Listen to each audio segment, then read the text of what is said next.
It's our last podcast for 2006, and what better way to end things for the year than with a scandalous modern morality tale like Notes on a Scandal. Howdy.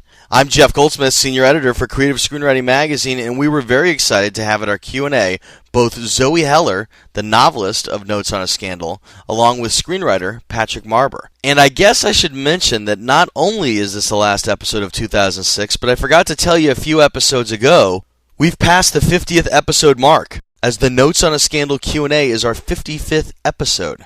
Kind of trippy. And of course, I was too busy posting all these episodes to remember to mention it, and I even forgot to buy myself a cake, or pancakes for that matter.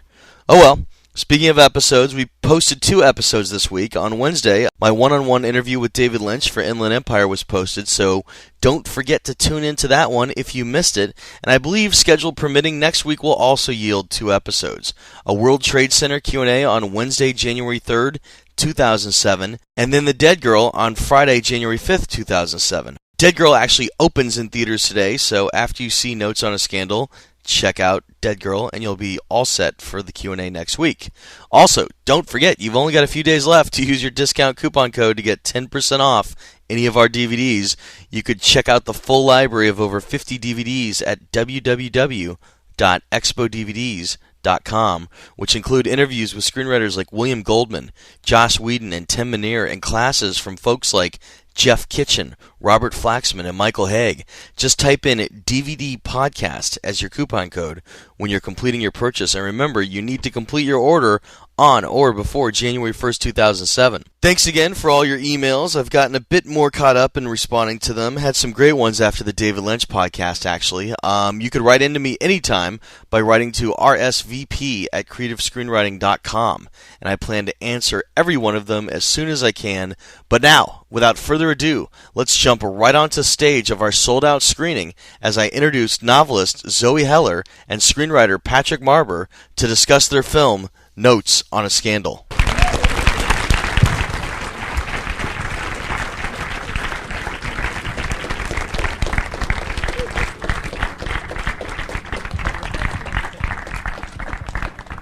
I'm going to start where we always do, with breaking in stories. Zoë, first off, was one of your parents a screenwriter? Yes. Yes, okay. Who were they and what did they write? Because that's the information I didn't have.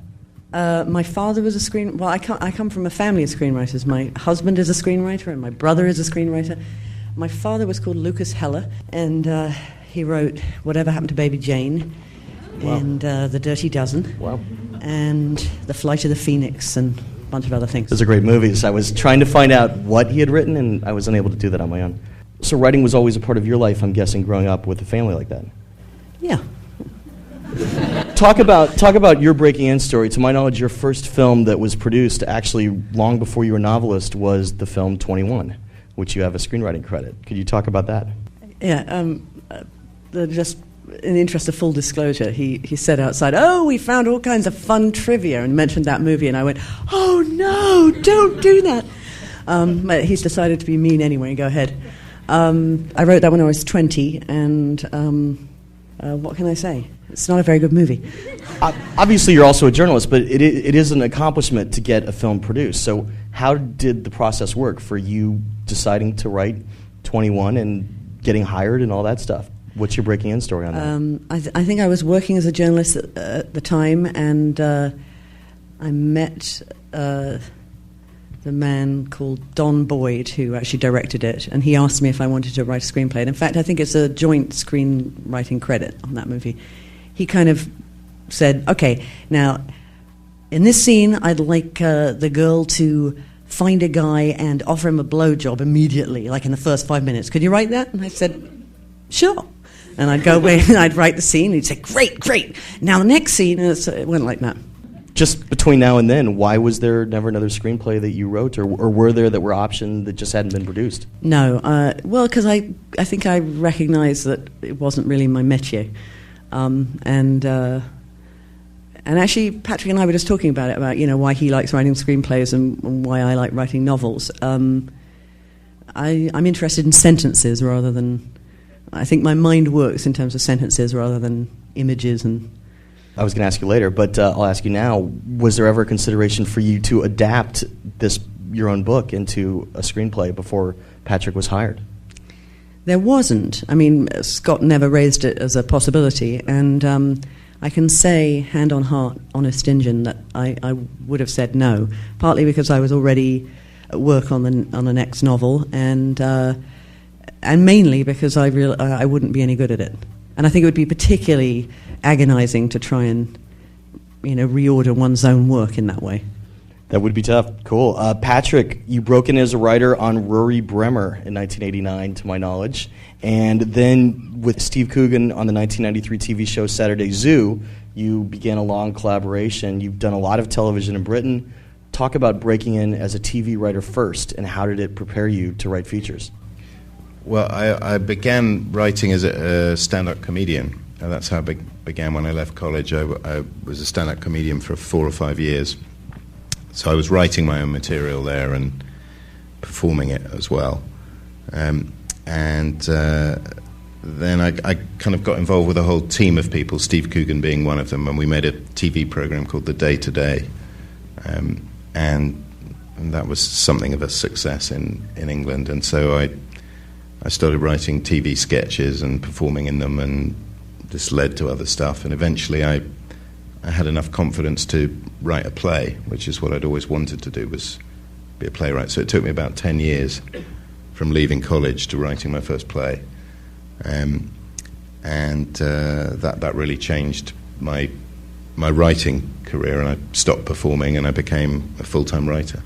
When you were breaking into British television, did you have an agent that helped get you through the door on that first gig, or was there just the fact that you were on the comedy circuit? That just being on the circuit, really, and your name gets around, and producers kind of knew who I was. But I did have an agent, but he was a real old-style showbiz agent. He wasn't really a writer's agent. He kind of represented what in England are called light entertainers, but here are probably called variety artists, I think. Broadway Danny Rose, right? Yeah, it was like that. I mean, he was a real old-fashioned agent, and he was one of those. He was a fantastic character, and he swore a lot. I can't tell you what his opening gambit to me was. He handed me this card, and he said, "My name's Kenneth. Call me C-word. Most people do." And that was his introduction. That's a good one. That would work over here too, by the way. Yeah. But so he really didn't open any doors for you. He just handled you early on. It wasn't like he submitted a writing sample of yours to the BBC. No, it wasn't like that. Okay. One of the things that I think is so interesting about you guys both being on the same film together is that, Patrick, in your work, obviously, you both have a knack for writing protagonists and characters that are failed, miserable, strange, weird writers themselves. Obviously, there's the Jude Law character who's writing obituaries and Closer, and he's trying to write a novel. And then, of course, there's Willie Muller in Everything You Know, your own book, who describes himself as bad writing is his gift. And then, of course, Judy here is writing a lot in journals. Could you talk about being a writer and writing a protagonist who's a failed, troubled, weird writer? I'd always wanted to be a writer, and many years of being a failed writer, it was something I knew about, and I knew about the desperation of wanting to express myself on paper and not being able to, and not having the confidence.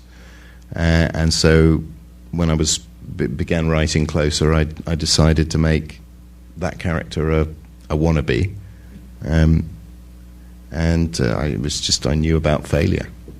Most writers do. I've only one thing to add to that, which is that this character in my first novel, who is self-consciously a bad writer, I remember thinking I was sailing rather close to the wind because it was my first novel, and I was writing about someone who was meant to be a bad writer. Of course, this presupposed that there was some distinction between his bad writing and my fine stuff, and of course it opened the possibility that people would point out there really wasn't very much distinction. So, anyway. Luckily that didn't happen, or did it? Did anyone say you're your own protagonist in some bad, terrible review? They didn't say exactly that. It wasn't universally praised, that book. One thing that's interesting about that book, though, that I'm getting to Notes on a Scandal, I promise here, watch this segue, is that basically in the end of the book, he reads his dead daughter's journal. Yeah. And that was your first kind of dabbling into taking part of your work as somebody else's journal. Could you talk about how that came into your work and how you decided to do a lot of that, obviously, for Notes on a Scandal? Good, I don't know. Do you write journals on your own, or is that something that you do? No, I mean, I used to write them when I was a teenager, and then I remember at a certain point realizing I had to burn them all because I couldn't bear it if anyone ever found them. I mean, they were very dull. I always admire people who actually can publish their journals, because mine were only ever kind of scrawls in felt tip saying, "I'm so depressed." But the idea of having this novel, Notes on a Scandal, written as Barbara's journal, came relatively late. I tried it various ways. I was writing it in the third person, and sometimes, I mean, had all kinds of different narrators. And when I hit on it being Barbara, I stuck with that, and she rather kind of took over the novel, in as much as she became not just the kind of transparent conveyor of the story, but very much a character in the story herself and the driver of the action. How long did it take you to write? And in your writing process, is part of it starting with an outline like a lot of screenwriters do, or do you just start typing the pages? I think I definitely start with some kind of outline, and then it's a sort of roadmap, and then it has to change a lot. And I tend to write out of order. So the novel I'm writing at the moment, I have a sort of final half a chapter for the ending, and the 3 chapters leading up to that aren't there yet, except in sketch. So it changes, but I have some kind of sense of where I'm going, I hope. And what's your writer's habit like? How many hours a day would you say that you write? I have 2 young children, so if it's a school day, I take them both to school, and I come back and write for, I guess it's about 5-6 hours a day. A great deal of Diet Coke is consumed, and many cigarettes. And how long did it take you to write notes? Notes. I can take this by the birth of my children. I think it was about 2 years. I'm a slow writer. Patrick, talk about when you first got involved with the project. I mean, obviously, you were a good person to call in. Closer had a very obsessive nature to it for some of the characters. Your dialogue's very cutty and sharp, too. Talk about how you came on to become the screenwriter of this. Well, my wife was reading this novel in bed one night, and giggling and laughing and saying that I had to read this book. And then a week later, the book arrived in the post from Scott Rudin. Not connected to my wife in any way, but it was a coincidence, and it was just a straight offer: read this book. Do you want to adapt it? And I read the book over a weekend and called him up first thing Monday morning and said, yes, I'm in. And that was in sort of summer of 2003. And I, at the time, I was working on Closer with Mike Nichols and coming to New York a lot to work on the screenplay with him. And so I met with Zoe on one of those trips and just made sure that she didn't want to adapt it herself. And we talked a little bit about the book. And I guess I started writing it winter of 2004 and delivered it early 2005, and we made the film summer of 2005. So it all happened very quickly. So I wrote the screenplay quite quickly, but then we probably shot about the 8th or 9th draft. Talk about your process of adaptation. It's really tough to break down a book, but obviously at a certain point you have to cut something out. You have to basically draft up a skeleton outline to know where your story's going. Could you talk about that process, and were you in touch with Zoe during that process? We emailed a bit, but I was never in contact with Zoe about what exactly I was going to do with the book. I wanted her to just read a draft, which she did once I had I think she read about the 3rd draft. Was that terrifying for you? I mean, giving it to the author? It should not terrifying, but those would be some scary notes, I would think. It should in theory be terrifying, but it wasn't with Zoe, because she was very nice, and she'd already said, "Oh, look, just do whatever you want with it." I know she didn't mean that, but I did, actually. I really did. And she'd liked Closer, so she kind of knew the kind of writer I was. And so she wasn't a scary person to hand it into. It was scarier giving it to the actors or the producers.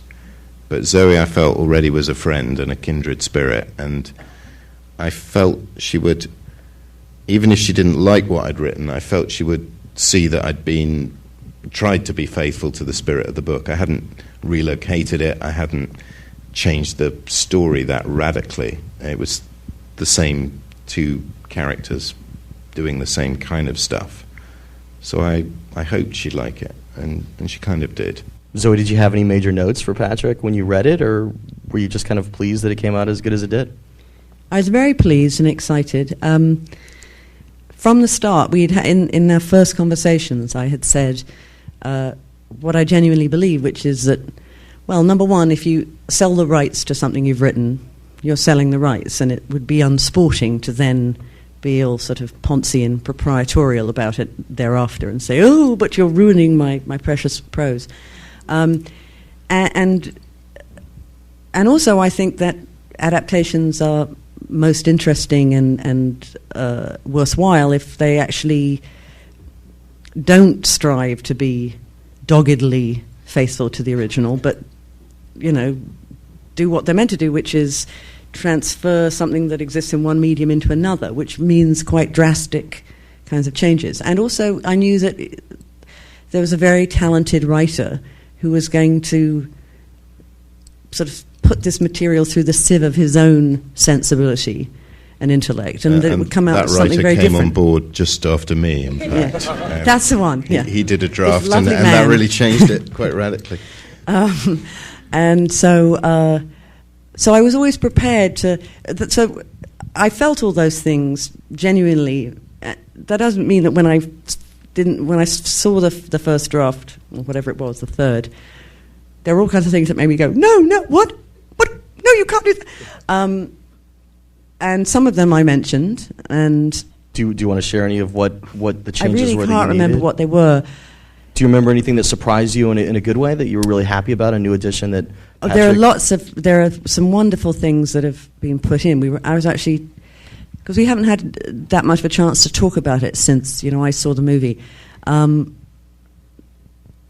big changes are that Barbara's kind of craziness has been quite amped up in this movie, and she is much more sort of self-consciously on a mission to entrap this woman than she is in my book. Also, I think the sort of lesbian element is kind of stronger in the book. It's a very kind of submerged thing in the book.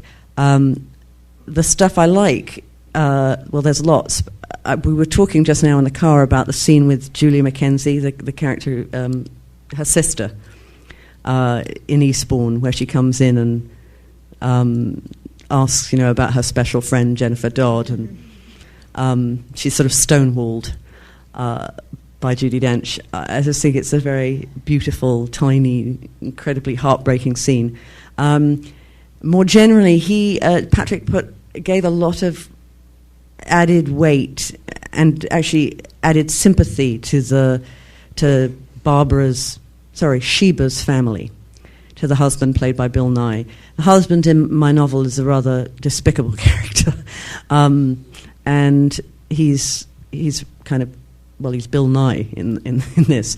He's kind of lovable and a kind, decent guy. And I think the whole sort of texture of the family life comes across very strongly in the movie. Patrick, what's your work habit like? How many hours a day did you write? I write at night, usually between about 10 at night and 2 in the morning. I like the quiet then. Like Zoe, I have young children. So that seems to be a really peaceful time to get some work done. And I like the feeling of working when the family are asleep. I don't know why, but it means I can go off to my office and kind of really burrow in and know I'm not going to be disturbed. And then I rewrite in the day. And of course, most writing is rewriting. But the really hard rocks get broken late at night. And I suppose the screenplay took 3 months to write the first draft of pretty intense labour. How long of a development process was there with Rudin, like with your rewrites? I told him that I would give him the first draft before the end of the year, and I was a week late. And I think we then sent it to Richard Eyre, the director, in March. So I guess I did a couple of months of very intense rewriting with Scott Rudin, the producer, in that period. But many a writer has been tortured for longer than that. So it was pretty quick. Absolutely. Vetting process. Both of you are writers. I'm sure you have a circle of friends, other writers. Do you vet your work? Zoe, starting with you. Do you show it to We were just Larry? talking about that. Yeah, I show it to my husband a bit, but I was complaining to Patrick that, that for the sake of domestic harmony, he tends to be very kind and say, "Oh, it's beautiful, honey." And so that I think I probably lack a really kind of tough, honest, reliable first reader right now. Patrick. My wife is the first reader always of my work, and she's a very good reader. She's in the film, actually. She's an actress, and she's got one line. She says Jennifer. She's in effect Barbara's niece. She's in that lunch scene in Eastbourne, and she's the one who brings in the Jennifer story. And I gave her that part because I knew that it couldn't be cut. I knew it had to be in the film, even though Because it was a part of the foreshadowing, yeah. Exactly. It had to be there. So beyond your wife, is that it? Or do you have a circle of friends that are other screenwriters? I do have friends who are screenwriters. Sorry, I mean that read your work. Sorry. But no, I wouldn't burden a fellow writer with having to read my stuff. I think you can burden family members or producers, people who are being actually paid to read your work. They deserve it. But, yeah. You both have a great sense of dialogue. Could you talk about, do you do character-specific passes to make sure that each of your characters speak in their own specific voices when you What do write? you mean by passes? Rewrite. Just like I'm going to focus on Barbara's character just to make sure if I could spice it up. After you've written your first version, obviously. Well, Barbara was really very easy always. And I sort of knew exactly how her voice was in my head, and I never quite believe all that baloney when people talk about, having things dictated by the characters, and it wasn't me, it was... But it was as close to that as I've ever come with her. And the only other dialogue that gave me a problem in the book was pertaining to kind of local sort of London, like the kid and the way he spoke, because I'd been out of London for quite a while by then. The first person who read the book is a close English friend, and he laughed. He was lying on the sofa reading it, and he said that I'd made everyone sound like Dick Van Dyke and Mary Poppins.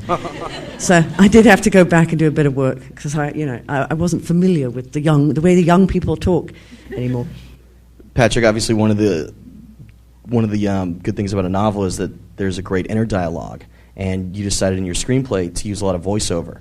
Sometimes it's a crutch and it can be dangerous, but it was a great insight into our mind here. Could you talk about your decision to use voiceover, and also do you do dialogue-specific passes for different characters?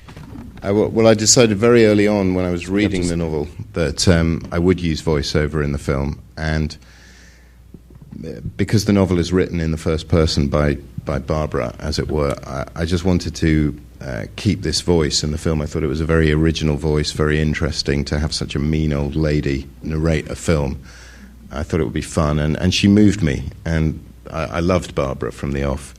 And Zoe had provided many brilliant lines that I knew would be great in the screenplay, and people would think I'd written them. And so that it was a great platform opportunity. But I needed to find a way to use the voiceover to reveal something about Barbara, and not just have her describe what was happening, but to actually reveal it. So then I hit upon the idea that she could be a someone who's always kept a diary, which isn't the case in the novel. In the novel, she keeps a journal of this scandalous events, but I decided to make her a constant diarist, and that's why early on in the film you pan across a whole line of diaries dating back to the 1950s. But of course what I found out was that I couldn't use as much of Zoe's words as I wanted to, because I had to make the voiceover fit the story as it now was, so it was quite disappointing. But I did keep...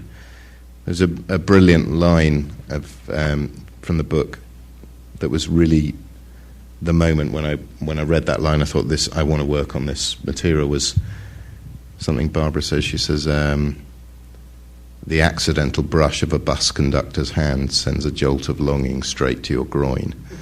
I thought this was such a brilliant description of the loneliness of an old woman, and something I would never have been brave enough as a male writer to put into the mouth of an old lady.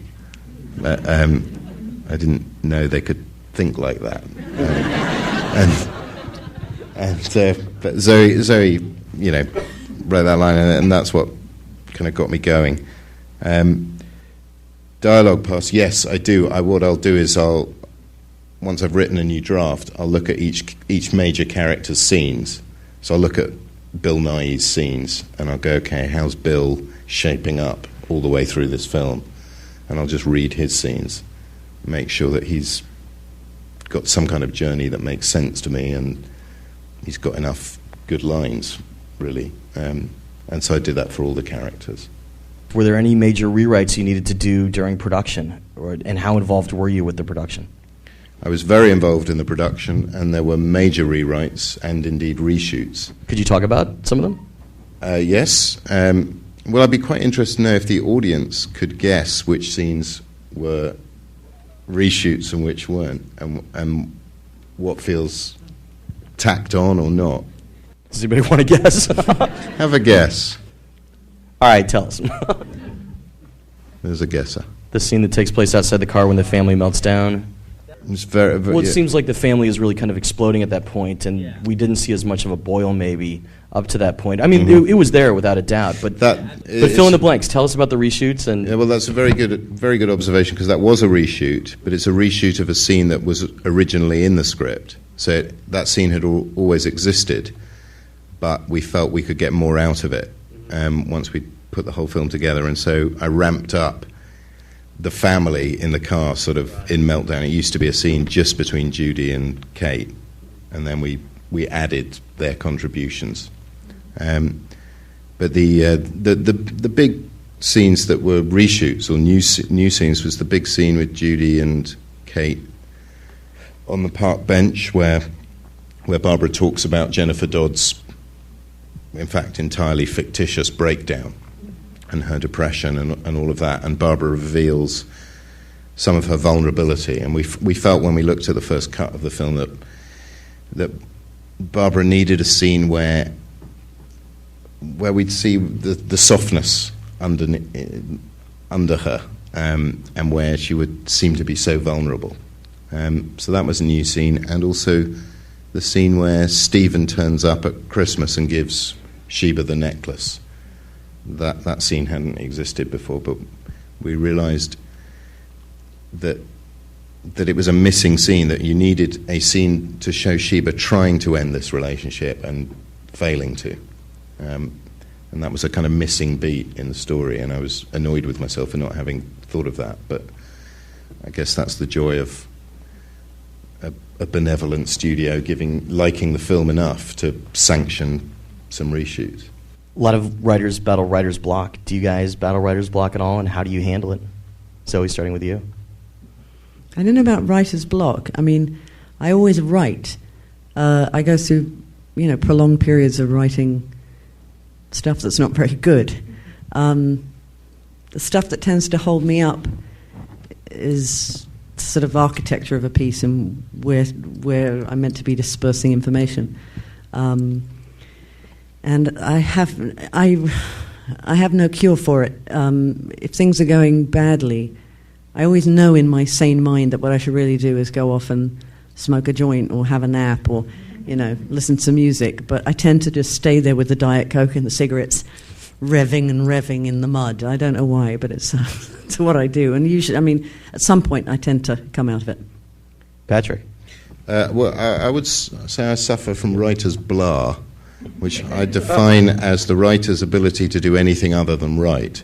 But it isn't necessarily because I'm blocked. It's just I will do anything to avoid being at my desk.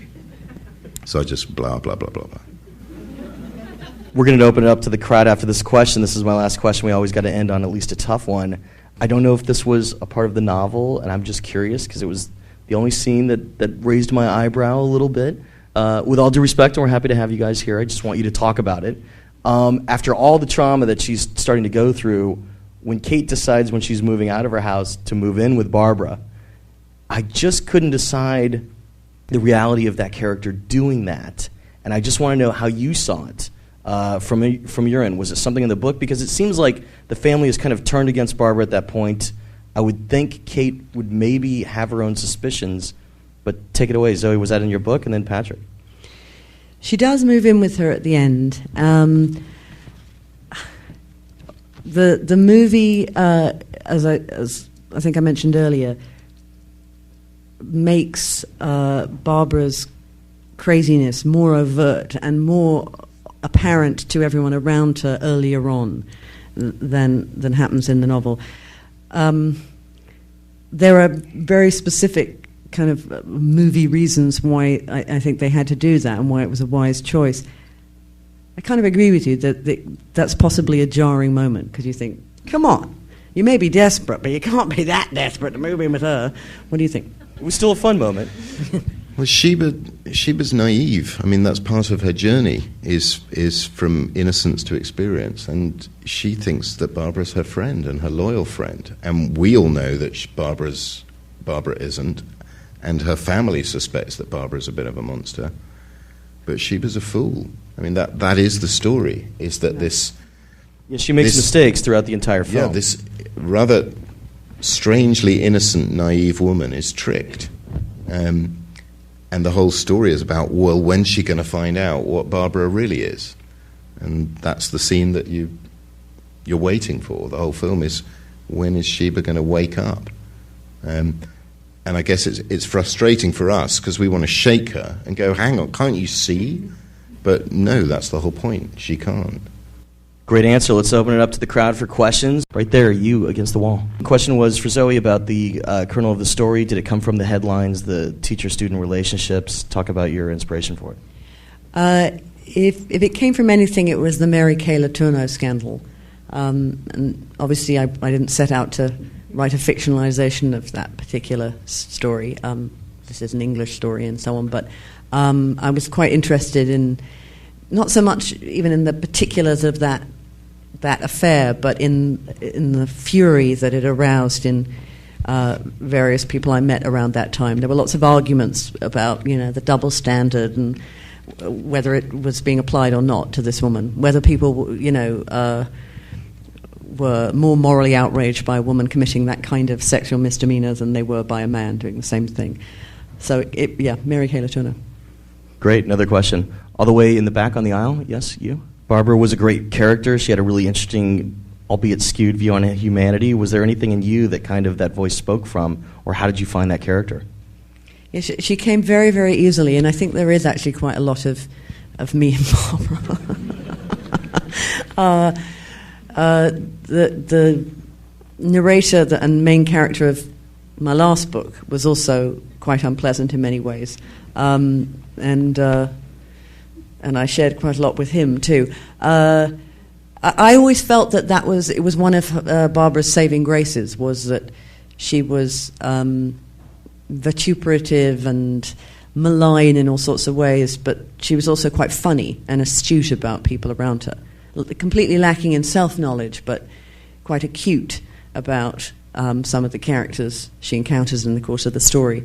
That you couldn't altogether hate someone who kind of understood the world so sharply and funnily, and also that her loneliness was meant to be something you were moved by. So I'm always kind of upset when people say that they hate her unequivocally. Another question, right here, you, ma'am, all the way on the side. The question was, did the finished film, the voices that good old Patrick infused along with your own, did they feel like the same voices when you were sitting alone writing the novel? Well, given that it's not just Patrick's script, but it's then the input of a director and a producer and the actors, it would be bizarre, I guess, if they were exactly the same voices that I'd heard in my head. I did think that all the casting was fantastic, and I did feel that Patrick's script, while it departs in many ways, quite radical in some cases from the book, very much captured the spirit or the flavour of what I'd written. So the big thing is that I always feel that they're not exactly the people. The boy is not exactly the boy I had in my head, but that's fine. As I say, I sort of was always absolutely reconciled to and even kind of excited about the idea of Patrick creating a quite independent artifact, and that's certainly what it is. Patrick also did a great job with the pacing, actually. This is, what, a 94-minute movie? Is that right? Yeah, I think so. Yeah, no, I mean, it really moves. Another question. Let's get one for Patrick, actually. Right here, you, ma'am, on the aisle. Could you talk more about the development process with Scott Rudin, who's brought so many books to the screen during those 3 months, and your rewrites? In my first draft, I began at the end of the story. I started the film with Sheba alone in Barbara's apartment, finding the diary. And we wouldn't know what this diary meant, or why this blonde woman was alone in this dirty little flat. And that was my original beginning, was that the story would begin with Sheba reading the diary, and that the voiceover would begin as she turned to the first page of the diary. And then then that was thrown out almost immediately by the producers as giving the game away, and why would you do that, you fool? Because I wanted, in my first draft, I wanted to. This was a draft that you never actually got to read, but I'll give it to you one day as a present, and I'm sure you'll enjoy it. Laminate it. Yeah. I wanted to honour the time structure of the book, which shuttles back and forth in time, and then as I got more and more into it, I did realise that actually this needed to just be going forwards in time. And a big change I made from the book was that the book takes place over a year and a half, the events, and I compressed it down to 6 months, and that involves a lot of changes, and a lot of story beats had to change, and it was very difficult, but I'm glad I did it, because for a film it just feels tight, and it just feels that one thing leads to another, and it has this kind of escalating chaos. And I suppose the primary thing is that the producers they pushed me into finding a tone for the story that hadn't been my original instinct. Originally I thought the tone of the film was quite reserved and quite tight and English, and the producers wanted it to be a more vibrant, energized thing than a kind of... Their great fear was that it would be a dowdy little English film, sort of worthy, with jolly good acting when no one would care. And we English are very good at making those kind of films. And they wanted it to have a bit more pizzazz and be a bit braver, a bit camper, a bit more showbiz, I suppose, to it. And I rather like it. It is quite showbizy, isn't it? It's got a bit of razzmatazz in it. Oh well, yes, and the ending in the film is completely different from the book. In the book, Sheba and Barbara ends up as Barbara's prisoner. So sort of the story ends with them living together, and you never find out in the book whether Sheba goes to jail or not, whether her husband ever takes her back, and they're just kind of in stasis, really, at the end. Like emotionally dependent? Is that what you're saying, or a prisoner like in misery? They're misery? waiting for the trial. Okay. Yeah. She's found the diary. It's a kind of just miserable gothic. Yeah. scene. So they have this meltdown in the book, but Sheba doesn't escape, doesn't leave Barbara. And I felt for the film I wanted Sheba to go beyond the clutches of Barbara. I felt that we'd want to kind of rip Sheba limb from limb if she doesn't at least escape. So I conjectured that ending and gave Barbara a new lovely to prey upon.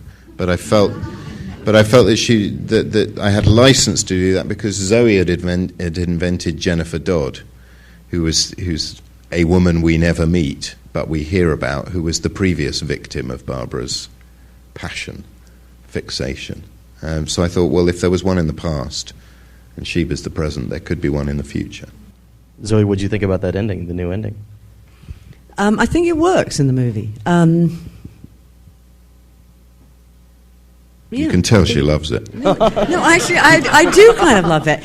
It actually reminds me of something. There's something almost kind of kind hearts and coronets or Ealing about it. You expect to have some sort of nice English music at the end.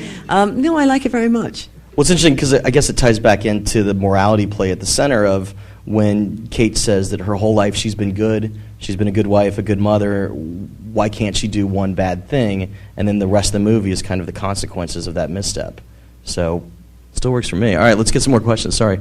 Right here, you, sir, in the second row. It's rare for writers to be involved with production. How were you able to stay involved? Yeah, I've been very lucky that it hasn't been rare for me to be involved in movies. When we made Closer, Mike Nichols wanted me on set all the time, and that's the kind of director he is. He likes to work very closely with the writer, and I guess I wouldn't choose to work with people who didn't value the writer being there.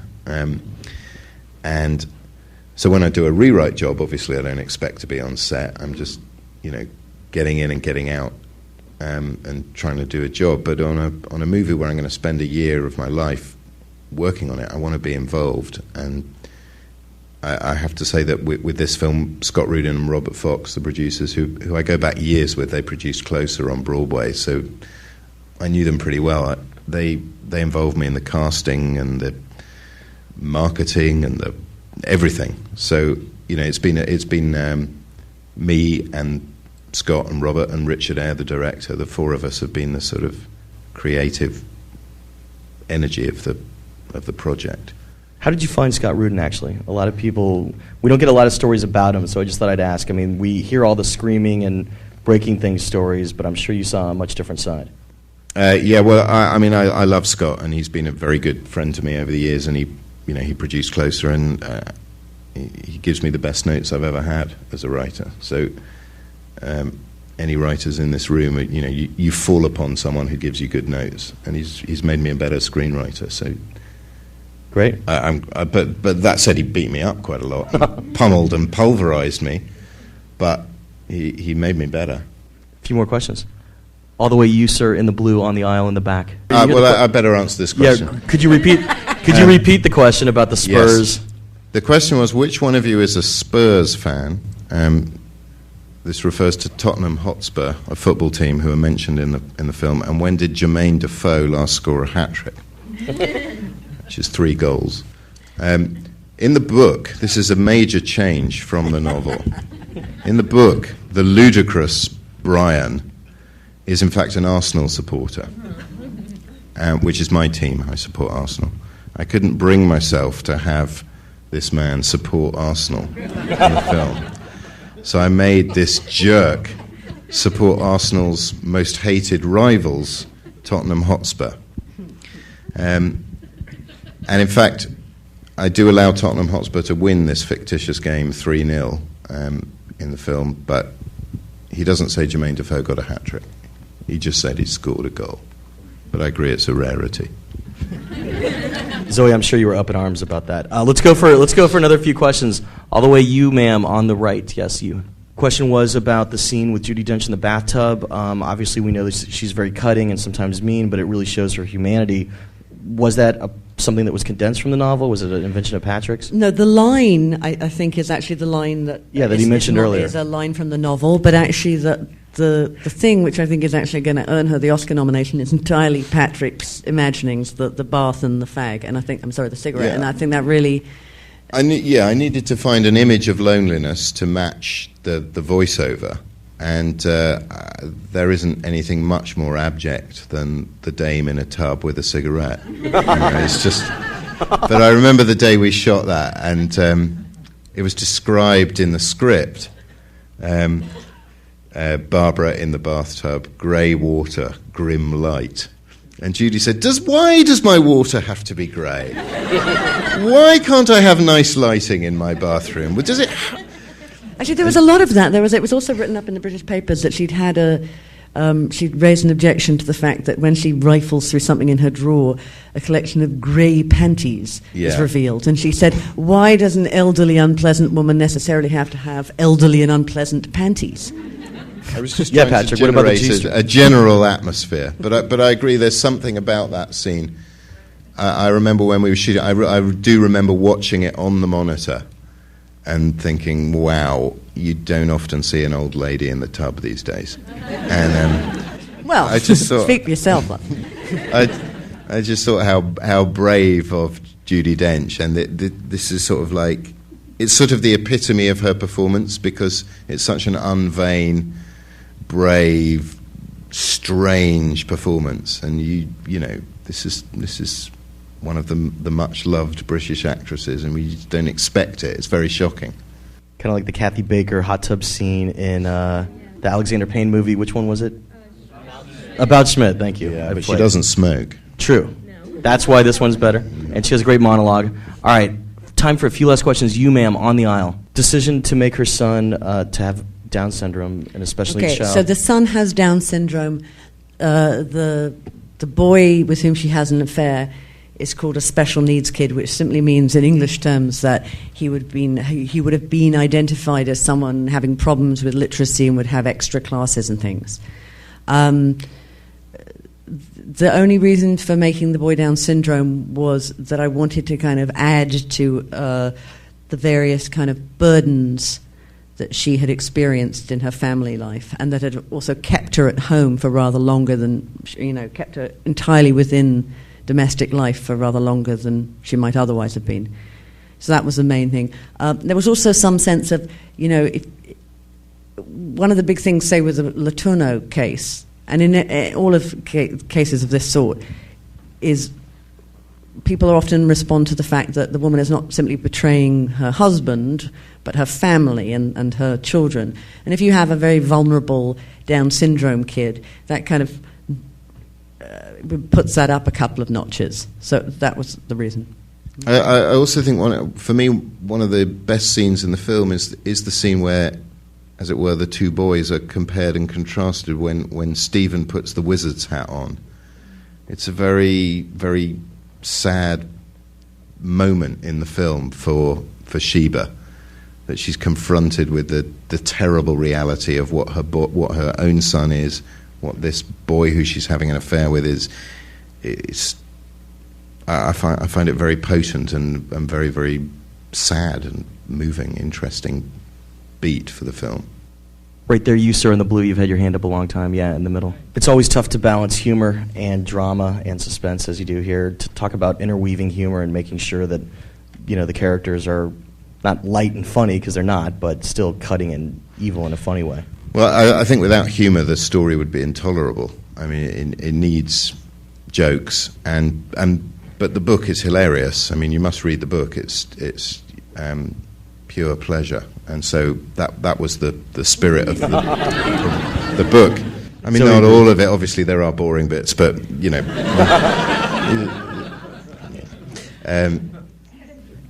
I can identify what they are for you and send you an email. The book is very, very funny, and that's the spirit of the thing. That's what was handed down from on high, was this very, very funny, caustic, bleak novel, and that was what attracted me to it. It was the shifts in tone, and that it wasn't just a thriller or just a drama or just a melodrama, or it would change from scene to scene and line to line, and and you'd be shocked and laughing simultaneously. That was part of the pleasure of it. It was that it was doing quite complicated things emotionally. Great. Time for one more question from the audience. You, ma'am, in the front row. We heard from Zoe who the character of Barbara was and who it meant to her. Who was Barbara for you, Patrick? Well, at times Barbara was Scott Rudin. That's the spirit. See, that's what I was looking for. He won't mind. But at times Barbara was me. We're all Barbara, I think. Oh, nice save. Thank you. To varying degrees. We all feel lonely, and we all feel desperate, and we all want to kill someone sometimes. And we all feel we're all trapped in our own little heads and our own consciousness and our own bitter feelings about those around us and the world. But we have to front up and affect to be more pleasant than we actually are. And that seems to me the human condition. And I'm a big fan of Barbara, I have to say. Bonkers though she is, she's vulnerable and she's never been loved. Barbara's a great character. What's next for both of you guys? Zoe, tell us about your new book, if you're able to. Is there a title? It's called The Believers, and it's coming out in autumn of next year. Anything you want to tell us about what it's about? It's set in New York. It's actually my first attempt to really write. The first novel was quite a lot set in America, but this is pure American. And it's about Jewish family of kind of old communists. It's about lefties. Great. Sounds great. Patrick, I've seen mention that Alan Partridge, the movie, the character with Steve Coogan, is that a possibility still on the horizon, or what else is next? Alan Partridge, the movie, is still just a lunch between me and Steve. But we meet quite regularly and have lunch and talk about it, but there's nothing on paper. I've written a new play which is about to open in London, a version of Don Juan starring Rhys Ifans. So if you're in London, please come and see it. Great. Well, you guys have been very generous with your time. Let's give it up again for Zoë Heller and Patrick Marber. And that's how the Q&A went down. Thanks again to Zoë Heller and Patrick Marber for coming down and spending time with us. I also want to thank all the fine folks who've helped by volunteering for the screening series in 2006. They helped with check-in, seating, crowd control, etc., and I couldn't have done it without them. Dave, Cynthia, Julia, Rosemary, and Brian, and of course our sound recordist, Gary Watson, for making the podcast sound so great. As always, if you dig this episode or if you want to help support the podcast, you could toss some digital coinage into our virtual tip jar at www.creativescreenwritingmagazine.blogspot.com. Just look for the PayPal symbol in the top right-hand side of the screen. Your tips really help a lot, actually, and I'm nearing buying a field kit of sorts, which might mean I can podcast from Sundance this year and get episodes up sometime after I get back. Remember, we post generally every Friday, and while I have a few podcasts on the way for January 2007, that January through March time slot is one of the slower release periods of the year. So if you click refresh in your browser on any Friday, and there isn't a podcast, fear not, we should be back in a week. But I have been preparing for this, and I think you'll really enjoy some of the episodes I have planned, ranging from a great interview with Mr. and Mrs. Smith screenwriter Simon Kinberg to Saw screenwriter Lee Winnell and Grudge screenwriter Steven Susko at a panel I did at the 2006 Expo, along with some more video casts from the WGA Red Carpet event honoring the 101 best screenplays. And of course, Anthony Minghella on his new film Breaking and Entering. So we've got some really great stuff planned for January, and we should be going strong into February too, possibly. But man, by March, I'm not sure what I'm going to be posting. You'll have to tune in to find out. But thanks again for tuning in. I'm Jeff Goldsmith, Senior Editor for Creative Screenwriting Magazine, wishing you a happy and healthy new year and telling you to stay out of trouble till next week.